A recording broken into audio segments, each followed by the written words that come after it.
la Suisse, ses montagnes, son chocolat et ses montres bien sûr. Les derniers salons horlogers ont fait carton plein et l'année 2023 a même enregistré un record d'exportation. Mais est-ce que l'industrie horlogère suisse va vraiment bien?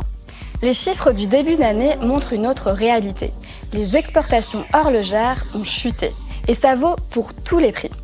Les montres de luxe à plus de 3000 francs ont le mieux résisté. Du côté des montres à petit prix, les temps sont durs, c'est presque 10% de moins. Et alors, l'hécatombe, c'est du côté du milieu de gamme, les montres entre 300 et 500 francs. Ça fait 4 ans que ce segment souffre. Et c'est bien ça le problème. Le marché du milieu de gamme, c'est principalement des montres en acier.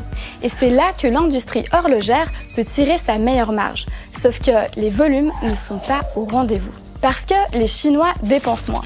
Je te rappelle que c'est le premier marché pour la Suisse avant les États-Unis. Le mois de mars a même fait moins bien qu'en 2020 en pleine pandémie. En fait, la valeur du marché se concentre sur une niche, le luxe.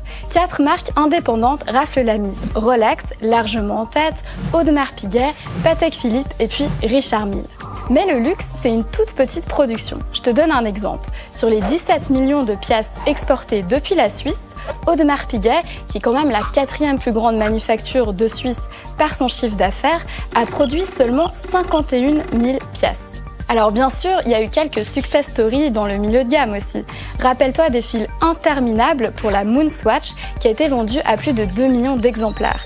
Mais ça reste compliqué pour ce segment de rivaliser avec les montres connectées comme l'Apple Watch par exemple.